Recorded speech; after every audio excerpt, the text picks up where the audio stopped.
Biofriendly Podcast. It's the Biofriendly Podcast. Now, Noel.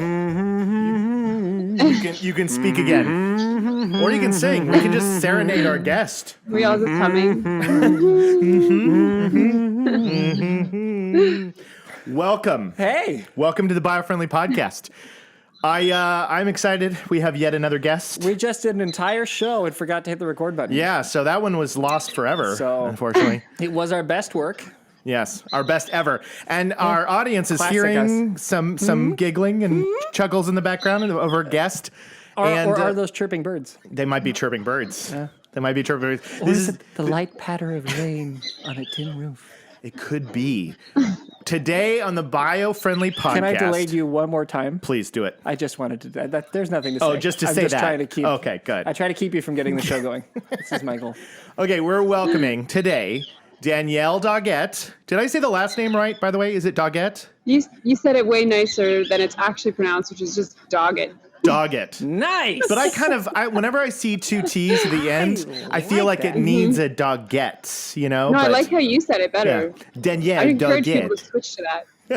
Jacob's so French. Yeah, I am so French. He's so French. Danielle Doggett is pretty the... rad, though. You gotta. I mean, like that's okay. It's Yeah, not. it It does. doesn't have the French flow. I'll give you that. Right. But there's something kind of rugged and powerful about Doggett You as a know, last name. It's good. People are, they're rooting for the underdog sometimes, and I appreciate that. They are. Danielle will be here all week. Ladies She'll and be all gentlemen. week. I need to have a... Try the veal.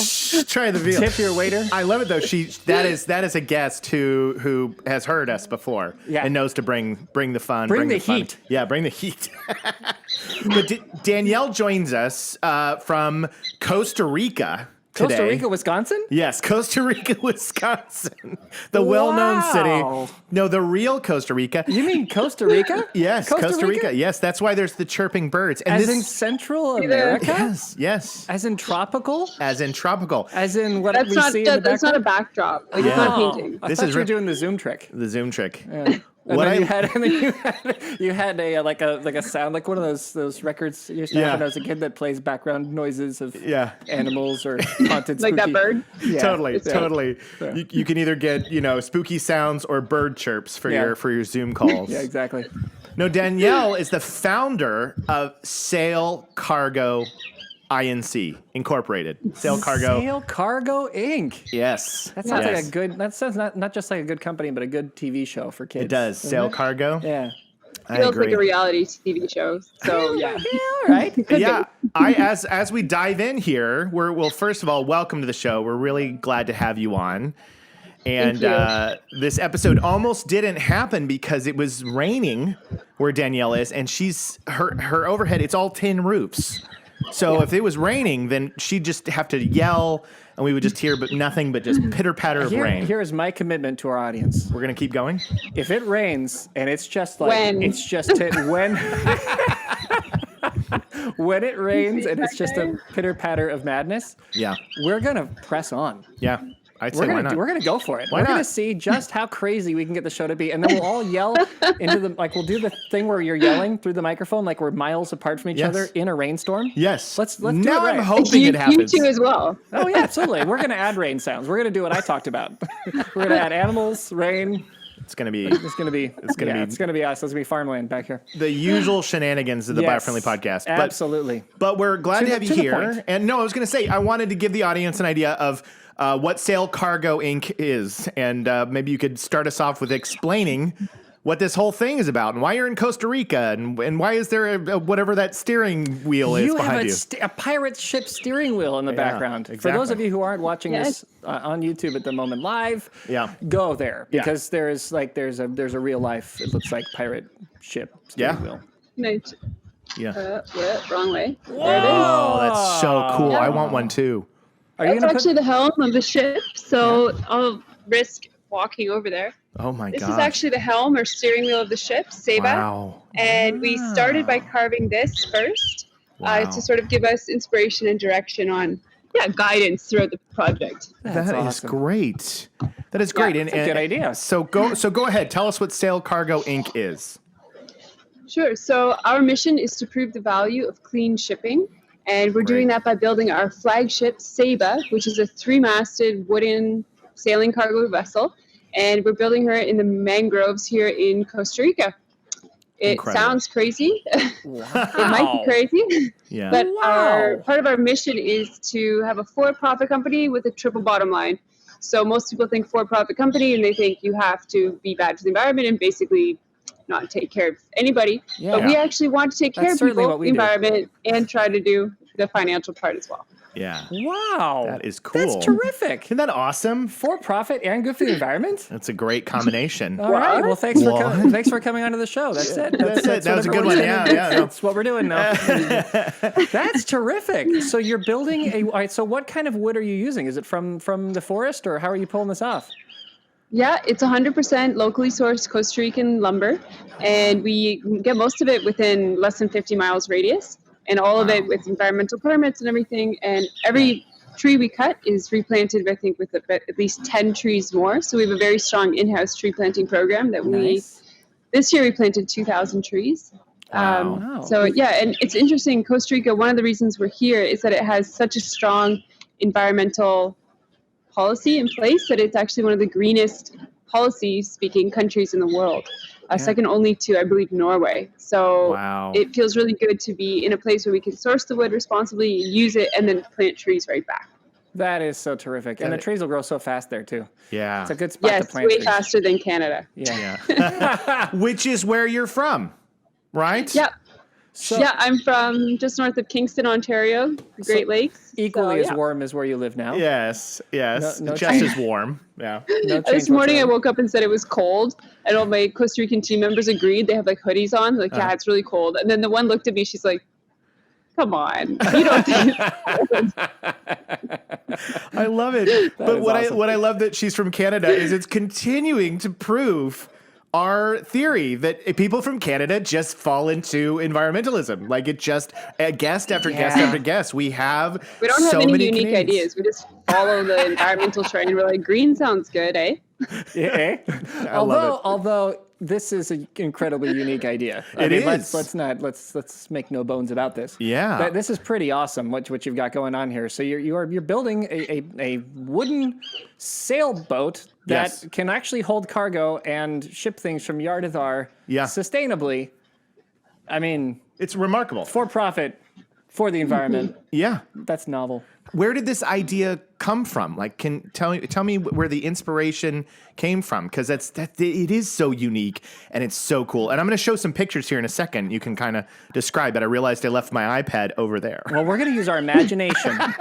I want you guys to draw these. We're going to use our imagination, everybody. You're going to imagine the picture. Everybody pull out their pen and pencil. We'll put the picture right here, right here in the middle. And then you and I are just going to have to pretend like we know what we're talking about. Yeah, right. And use our well, imagination. basically, if you want to imagine it, just imagine like lots of really fit, sweaty guys, and that's 90% of what's going on here. So I mean, that's all. You'll see in the photos. That's all I usually imagine anyway. That's usually that's kind of just occupies my mind. Like I wake up and it's there, and I go to sleep and it's there. It's just it's constant for me. Yeah, it's true.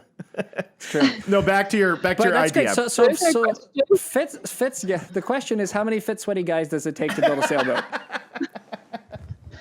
About 30. About 30. Okay, cool. So now, one of the pictures that we have that we're going to put in our imagination is a picture of you raising your team. Yes. Actually raising the U there that we saw. I know this is my scientific terminology. I don't know the first thing about how to build a boat, which is an embarrassment to my family because my dad used to actually build boats, although his weren't made of wood. Oh. Yeah. So right now I'm going to show this clip of that. So that's what we're watching. So basically, we're raising part of a boat like a U up onto the next part of the boat in a video, and it's right here, as you can see clearly on the screen, clearly on the wall. Right, then we all knew it was happening. There was no doubt about it. Yep. So how many of those do you have on the ship? How many do you need, and how long does it take just to build? Just the frame of the frame. Ship. Yeah. It's like 20 questions in a row, dude. Yeah, I want all 20 of those questions answered. Snap. Yeah. Well, we have about 56 frames in total. So all the way right from the bow all the way to the stern. These are keywords that we're learning here. Yes. And there are in the bow, so right at the very front, there are half frames. So they go up one side at a time, like each side is its own. Yeah. And then all the whole midsection or body of the ship, the frames kind of go up in this U fashion, which you'll see, I think, in that photo. As you see in the video. Yeah. Right here. Yeah. In the U fashion. Yeah, right there. Yep. Clearly. So we hoist those up as one uniform U or V shape. And then at the stern, where we are now, the very after part or end of the boat, after part of the boat ship. butt. Yeah. the boat we put those up again in half frames. So that's where we are right now. And it's interesting because the half frames are so much more difficult to put up. Really? They can take, because you have to like lift this awkward shape right into place. Whereas the U, it's laying there. There's like a framework or ways below it, and you just lift it. So by the time everything's all set up, we can lift one of those large U frames in under 2 minutes. Wow. Which is That really is fast. very, very cool. But it takes a long time. It can take as long between 3 days and maybe 6 days to just assemble them. So I believe in that picture, that big U, there's up to 12 individual timbers that are all cut unique bevels and angles and put together. So each frame is unique and has, every little part of it is special to itself. That's so 56 so unique wonderful. pieces. It's hand built. Yeah, it's handcrafted. That's amazing. This image here says shipwright cutting notches in the stern deadwood. That's the description of the image. So if you know, that's kind of what you've been talking about, right? I don't know if you can see. Yeah, that's where we are now. That's a really recent photo. Okay. And so the half frames at the stern get lifted up and then kind of sit into that notch. That's and then so they'll be cool. tied together at the top for a deck beam. Yeah. This is so And you terrific. can see the people there. It gives a good scale. Yeah, big and it is. here that's perfect setup for one of these pictures that I have. I have the whole SAILCARGO company photo here. So right here, as you can see, there's clearly. the team. It is a solid group of people, and you can really see the size of the ship behind you guys. That's very, very cool. Lots of sweaty Yeah, we're dudes. so thankful. Yeah, lots. Well, I'm pretty thankful for that. Yeah. But we're so thankful because we actually have people from over, I think, 26 different nations now have already participated in this little project, young project. So, and we've hardly put a call out ever. People are attracted to this and attracted to this vision. So it's just been an honor working with everyone. Yeah. That's so cool. So who designed the boat? How did you come up with the plan to make this? That boat is actually, the vessel design is based off of a vessel called Ingrid, which was originally built in 1906 in the Åland Islands, which is a semi-autonomous island state between Sweden and Norway. No, Finland and Sweden. Okay. Whoops. I was just there. Yeah. Nice. This is like good trivia stuff, right? Yeah. So Yeah. How many semi-autonomous islands are between Norway and Finland? two are involved in this project, actually, if you're Wow. going to count Haida as well. So anyway, it was based off of Ingrid. This was a very successful trading schooner from 1906, and we selected this and basically showed pictures to our architect, Pepijn, who's from Netherlands, Nice. and said, "Can you make us this boat? We want to Yeah. make this boat. Drawings, please." That's Wow. awesome. And then does Pepijn design many other ships in the past? Yeah, he has done. If you want to look up these really incredible ships, there's the Europa, and which goes to Antarctica every year, and the Tres Hombres, which also sails engineless cargo, rum primarily, very fun. Pepijn is experienced with that. And how did you and Pepijn meet? How did this start? So That was my first question. when you how does this come from? Like you've got this thought it would be a really good idea to do this, to now you're sitting on the ship with the steering wheel ready to rock. Yeah. I mean, how do you how? So I have to thank my grandmother, my Oma. When I was 13, she signed me up and my sister and all my cousins to go sailing on the St. Lawrence too for a week on the Great Lakes in Lake Ontario. And I went sailing for a week and it changed my life and I never went back. So this is actually the same dream I've had basically since I was 13 years old. Wow. That's the cargo amazing. aspect. The cargo aspect was added when I stepped on board the Tres Hombres just over 10 years ago in Dominican Republic, and we loaded 18,000 bottles of rum and sailed it across the ocean and with no engine. That's where I met my co-founder, Lynx, and I said, actually, this is pretty fun, this cargo thing. I like that. Yeah. So, Nice. worked towards it since then. And then you did that, and then you saw that there's some challenges and obstacles that the shipping industry has. And that's what really drives a lot of what you're doing at SailCargo. What are some of the complications that the shipping industry has in terms of environmental problems? There are so many. It's something that's interesting that I like for people to try to understand is that ships kind of are the best in the world, or shipping companies are one of the best in the world at avoiding transparency, and they're very autonomous, or sorry, not autonomous.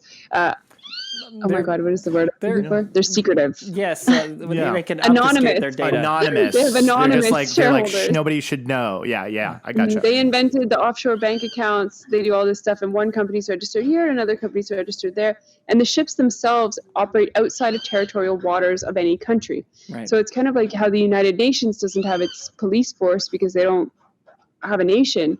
That's the same, essentially, in the middle of the ocean. Yeah. So as soon as you're 12 miles offshore, you're not in any country's waters. Yeah. International waters. Yeah.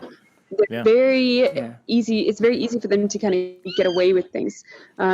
So just one point I like to share, there's so many things that, from bioacoustic pollution, that's noise that disrupts the communication of whales underwater, air pollution, accidents and oil spills, like, the Exxon oil spill and the recent Mauritius one, accidents at sea, like where they're losing containers all the time. I mean, the list goes on and on, but just one that little example I like to share with people is, because some people will know the difference between diesel fuel and super fuel, or gasoline that you'd put in your car. Right. So most of us, I believe, know that when you put gasoline in your car, it's more refined than diesel. Yeah. And it's cleaner. Yeah. And there are fewer impurities. And we think, okay, diesel is dirtier. I'm not going to drive a diesel car, potentially. Yeah. But when you actually look at diesel, the thing that you put in the car, it's also clear and essentially free of impurities to your eye. It looks more or less the same. You're like, okay, I don't actually see the difference here, but whatever.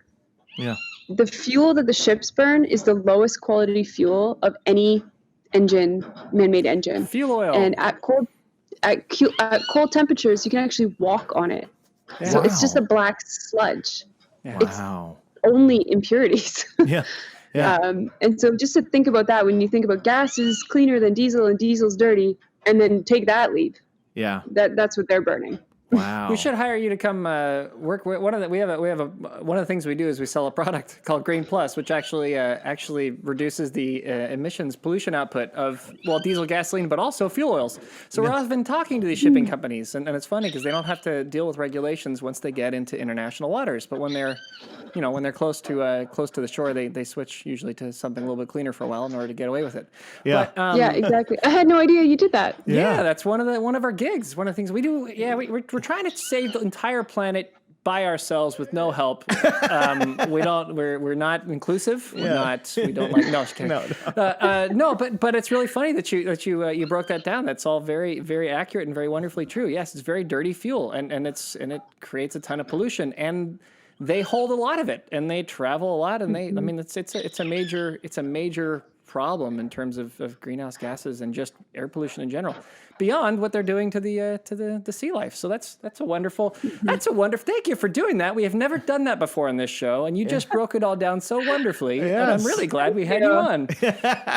So if you are on a beautifully designed, handcrafted wooden sail cargo ship, then you don't do any of those things. Mm-hmm. But it'll probably take a little longer. How fast is it expected to go? Well, we make very conservative estimates. Yeah. So we, more for voyage planning and for financial projections, we say that we use only 4 knots, that the ship will average 4 knots. And these large tankers large container ships can be going between 20 and 24 knots. Right. However, this ship with proper conditions can really be averaging 12 and even up to 16. Yeah. Wow. So because we just haven't proven it. We haven't built the ship yet. But so it's a range, but we're working with the very slow and conservative 4 knots so that we can follow through with our financial projections. Yeah. But I'm hoping, the thing that is interesting is that the global shipping fleet, as you might know, is being encouraged to reduce their average speed to 12 knots, which actually increases the fuel efficiency by a significant amount. So their emissions go down a considerable amount. And so actually we should really be able to be making 12 knots average when we're using our electric engine as well. And so we potentially, maybe, fingers crossed, could even claim in the future to be the same speed. But the thing I'm really hoping is when they get into port, so there's a real bottleneck. The modular system that is the container system is overburdened. Right. And so these ships, which are completely dependent on using these cranes and infrastructure at the ports, literally have to line up and wait in line. And I have friends who work on container ships that are pulling into Hamburg, Germany, and they're waiting for 2 weeks. And that's like normal. You'll see a lineup behind us in in Long Beach or in LA, both those ports, and you'll see. I mean, you'll just see them for miles. Yeah. There's a bunch of them lining up and waiting. So absolutely. So I'm really hoping we're faster because we don't have to wait in line. Nice. We'll see though. That is so cool. Well, you don't know until you try, and you're doing something cool. So why not jump in? And so you said something really neat there that I caught. So the electric engine. What's can you fill us in on that? Absolutely. So right now our design is to have 2 150 kilowatt engines, so inline or not inline, so we'll have twin propellers. Nice. And this will be a 100% electric engine. We hope to also have flexible solar sails that we can use as for the sails themselves. We'd like to test that. So if you know anybody, they can call me. But when the ship is sailing, so the primary engine is the sails, is the suit of sails themselves. So we'll be sailing the vessel. And the auxiliary engine is the electric one. So when there's too much wind, which is actually excess energy, what we will be able to do is regenerate energy using the propellers underwater. So that's just like if you drive an electric car, you're going downhill or coming to a stop, you're going to switch to regeneration mode and get that power back. Right. We're going to be using the exact same principle on the ship, which will give us energy autonomy. Nice. So rad. I want to be on this ship so bad. Like I want to I want to experience this. I just think it would be such an amazing thing. What is the timeline from when you started and what's the hope for the finish date? Of course, there's complications with, I'm sure, weather and the environment and things, getting the materials you need. But what's the timeline that you're working with for this? So we registered the company in 2016 and laid the keel or the backbone, which is the first part of the ship, January 8th, 2019. So just under 2 years ago. Yeah. We hope to be operational mid 2022. Cool. Okay. So we're looking at 3.5 to 4 year build period. Wow. And then how long will it take when Jacob arrives for him to throw up over the side of the boat? 5 minutes. Well, you know, it's funny. I get that question a lot. And actually this type of ship, which is like a big, heavy displacement hull made of hardwoods that's working with the waves, with the sails, has a much more natural motion than, say, a high-speed car ferry or like a little motorboat that you're smashing through the waves, getting the diesel fumes. The fumes actually make people really sick. They don't really realize it. Yeah. So I don't promise, but maybe you won't get seasick at all. Oh my goodness. Jacob, this is very exciting. You get to go to Costa Rica. I can't wait. You get to see a hand-built boat, you get to sail around the place without getting sick. I can't wait. I actually do wish we could go and hammer and add our sweaty bodies to the sweaty dudes. That's what I wish. We do show quite a figure. That's so true. We're svelte, as they say. Oh, yes. My dad bod can really haul some wood, if you know what I mean. Yeah, well, if you load him up, he's very dense. My dad came down, and he was hauling some wood around. See? Yeah, it was great. Way to go. Mike was here. Yeah. I love that. I love that. I actually have an aerial view, which I'm going to put up right now. Right here, you can see the aerial view. It's beautiful. And I'm going to probably mispronounce the area, but it says the Astillero Verde. Did I say that right? Shipyard on the Gulf of Nicoya. Ooh. But I want to hear her say it. She'll say it better. So that's the name of our nonprofit shipyard association, Astillero Verde, which just translates to green shipyard. Oh, cool. And that's so we also are trying to be exemplary or a leader in all the other practices. So not just building the ship, but having a shipyard that can actually be respectful to our surrounding mangroves, which are right behind me. Love it. So actually right now I'm in my little house, which is on the top floor of our educational center. So Astillero Verde, or the Green Shipyard Association, is a nonprofit. It's an affiliate 501c3. And we offer nonprofit educational courses to our community, including boat building, blacksmithing, stuff like that. They're free for the community. And it feels really good because we're located in one of the financially poorest districts in the whole country. So that's kind of a side thing that is something we love a lot. That is wonderful. And then do you accept donations as a charity of sorts? Yes, we do. So if someone wanted to donate, how would they do it? How would they get in touch with you? It's really easy actually for people in the States. We, as I said, we recently became an affiliate 501c3, so all donations are eligible for tax donation. Nice. It's very exciting for us to get that. And that's through Cruza or Amigos of Costa Rica, and I'll send you the link. Yeah, we would love to. Any donations would be amazing. Yeah, we will absolutely share and promote that with this episode. Ladies and gentlemen, you could teach Jacob how to make his very own dinghy. Yep, you could. You could be the one. You could. So could happen. Pitch in now. Call now. Oh my gosh. Well, so have you been in Costa Rica for years leading up to this project, or is this what brought you down there? This is what brought me down. So previous to that, I was working across the Caribbean and Europe and even Iceland for a little while, which was sweet. And then our friend group said, okay, we're serious about doing this project. We're going to get it going. What are the things we do want? What are the things we don't want? Well, working in northern Germany or Canada in January and outside in a shipyard, we're like, we don't want that. Right.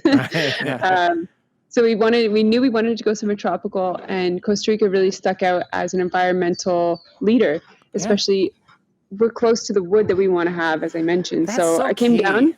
Mm-hmm. Yeah, it's really good. The importance of locally sourcing things. I mean, that saves you so much on emissions. It saves you so much on impact. It's a big exactly. deal. I mean, we didn't want to put everything on a ship to build a ship against shipping. No, you're right. That's huge. It's great. Yeah. It's great. And it is a place where you can quickly and easily replant the trees. If you're careful with how you use the wood, I mean, you'll make no impact at all. And in your case, you're improving things because you're adding trees to it. In fact, we got to add them to our Johnny Appleseed Foundation. We do. We didn't know they had 2,000. Right. We have 2,000 more trees we can add to our counting. That's right. That we did not have before. We're counting trees. That's what we offer. We don't plant them. We don't plant them. We just count them. Yeah. We're up to a couple trillion, I think. Yeah. We're doing great.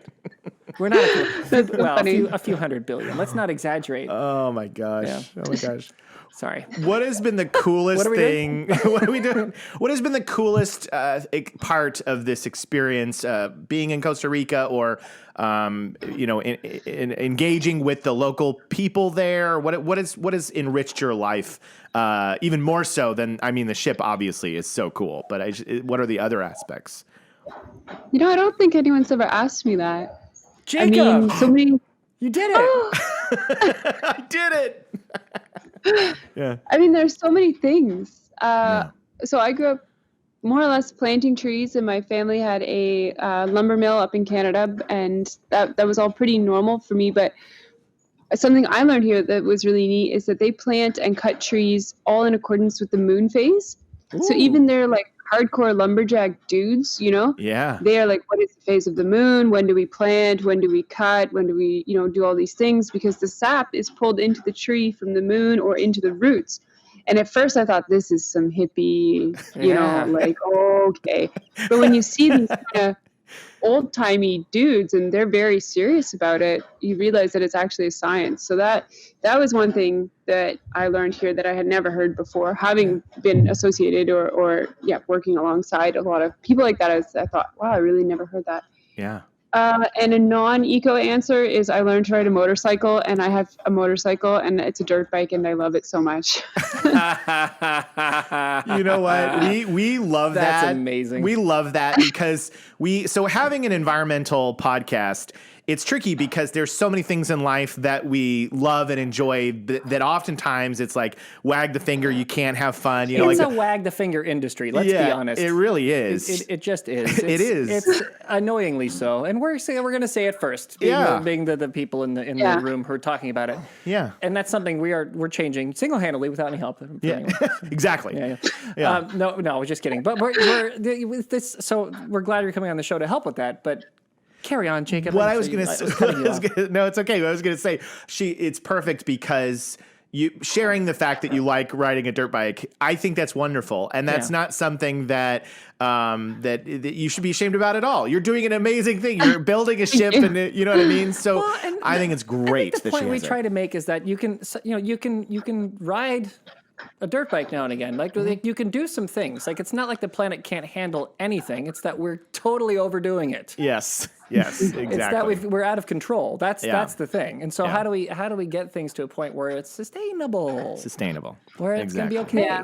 Yeah. So rock that motorbike. Rock that motorbike. And I bet you it's fun. That sounds like an absolute blast. Yeah, and as time goes by, they're gonna make more efficient and cooler motorbikes anyway that are safe for the environment. So just we'll get there. Yeah, well, that's interesting. That's like cargo that's actually been highlighted for us that people in Costa Rica are interested in importing is electric bikes, or kind of like small motorcycles, I guess, but e-bikes. Yeah. And so they're really interested in that, and I think it's a neat product that we hopefully will be able to ship in.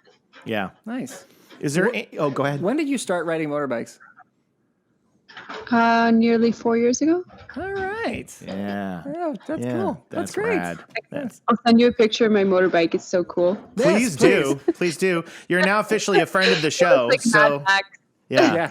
I love it. Yeah, that's right. From here on out, we have to say friend of the show. Friend of the show. When we have you back. Yeah. Danielle Doggett or Doggett, whichever. Yeah. But what was the inspiration for the name SAILCARGO? I mean, it's kind of seems obvious. I think it's because they sail cargo. Right. But I mean, was there a reason why that won? Yeah. That's true. What was the backup? Yeah. Sorry.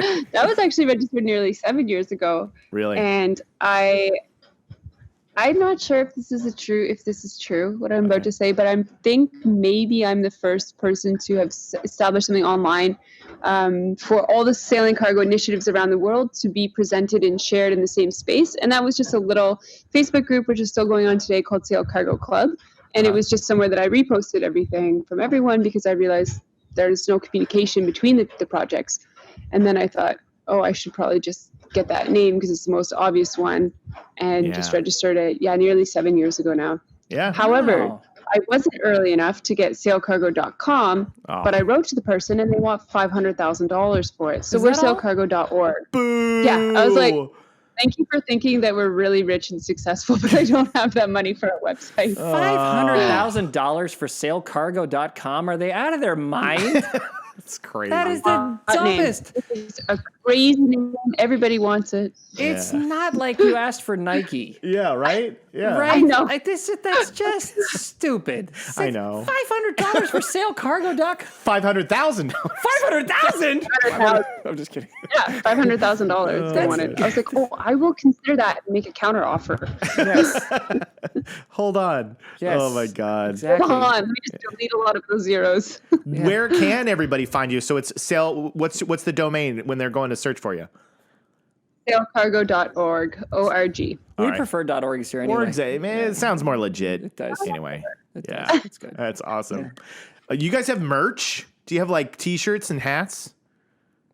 We have some stuff. We're getting our first t-shirts of the year, actually probably tomorrow. But we're not strong on the merch side. That's okay. I wanted to rock a SailCargo shirt. I just was thinking to myself, I was like, I kind of want to. You got a fan. I'm in. I'll send you one. Send you one. Oh, you're gonna get one for free. This is Lucky? exciting. Here, look at you taking. They're $500,000, so it's okay. She said, "Sorry, no." My website. That figures. So mine will be $500,000. Yes. Jacob's will be free. Yep. And that's about right. That's kind of how it goes. That around makes here. sense. That makes sense. Yeah. Oh man, I actually need to check. But I'm going to buy one though. All of a sudden, the GarageBand, the audio stopped. So I think we're just getting that feedback warning. So do you mind if I fix it real quick? Okay. So Jacob is now going to walk towards the computer, and he's going to be very gigantic on the screen for a moment while he looks and. He's scary. And we're going to find out if we've been recording the whole time. What are you talking about? No worries. We're fine. It was because I think I made a really loud noise. We thought we did 2 podcasts in a row that we lost. One immediately after another. Right. Actually, we're just kidding about the first one. We didn't really lose an entire podcast, ladies and gentlemen. I just say that because we were talking. Yes. With Danielle and having a fun time and realized that we didn't press record, which is a classic move by us. Classic us. Yeah. So where were we? Are we talking about we were talking about t-shirts and stuff. No, I guess so I wanted to see. Oh, I have a question. What? You got a question? Where are you going to take this thing? What's the plan? Where are we going? I have the route.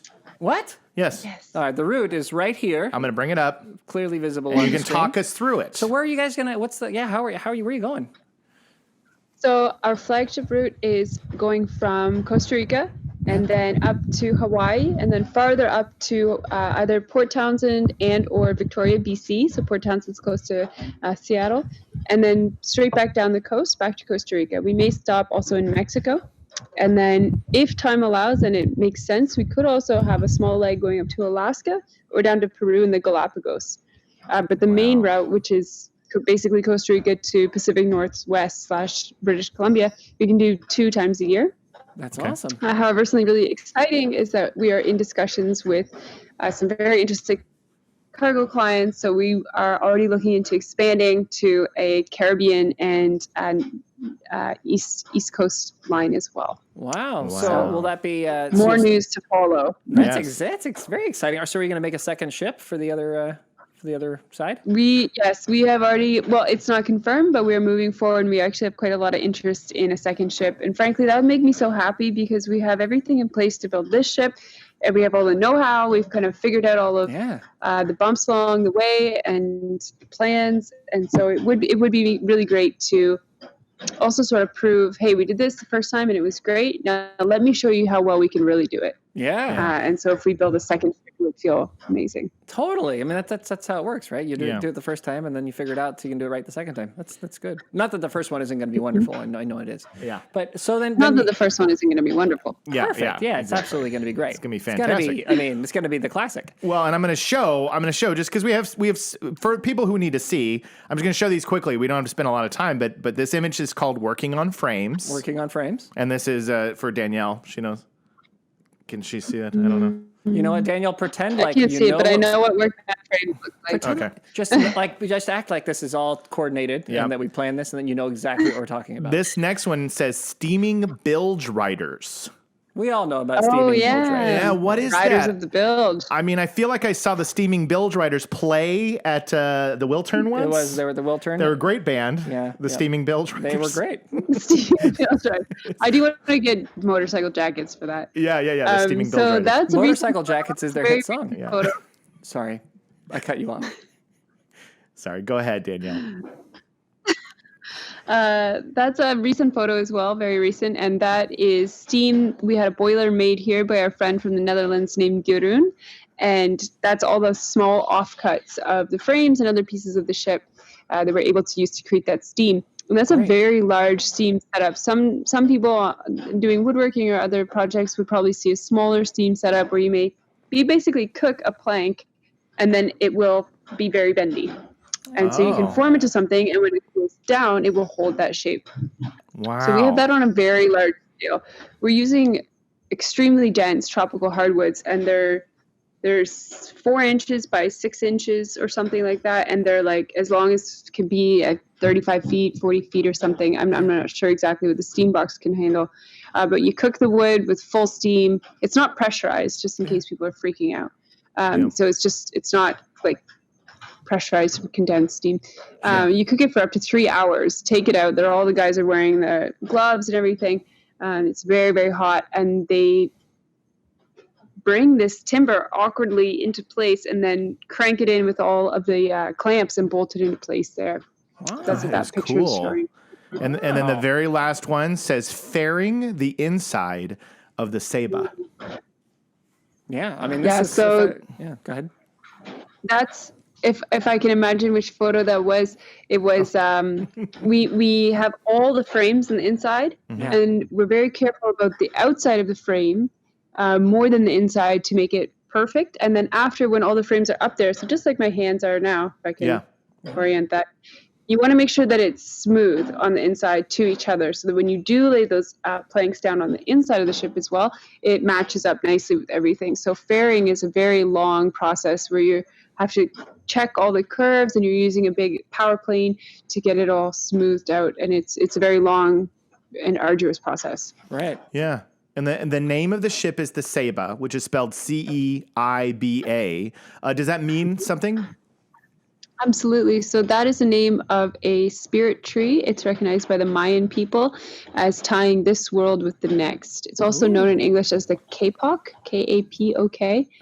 And it's interesting. I learned after we chose the name that it was called a silk tree, and it has these very beautiful kind of cottony silk seed pods, and they used to make life jackets out of them. So it's kind of really nice. Wow. So are you going to have the life jackets on the ship made out of them?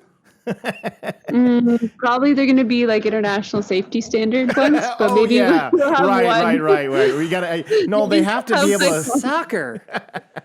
God, you guys are going with the international safety when you could have been matching and everything. And it could all work. Rule following. Just square. But on the back of the life Thought jackets, you were cool. But on the life jackets, you have to say the steaming bilge riders. Yeah. Yes. Yeah. Absolutely. Oh, well. So then, when you're loading cargo, what's the plan? So just on each stop, are you going to load and then go around, or are you going to pick things up at every port, or how are you going to make this work? Well, ideally, for the financial aspect of that, we'd like to do as few port calls as possible. Okay. And so going straight from basically Costa Rica to, again, either Canada or Pacific Northwest, and then straight back down. We do have some very interested parties in Mexico for moving avocado oil, so that might be a stop. But it's not going to be, like a cruise ship where you stop every day and you're going somewhere, because the port fees really add up, and we want to just have a liner service that's dependable. So that means getting from A to B. Nice. Yeah. Nice. Wow. And then you were talking about going to Hawaii. Will the shipments include taking stuff directly to Hawaii, or is that just for the first kind of sail?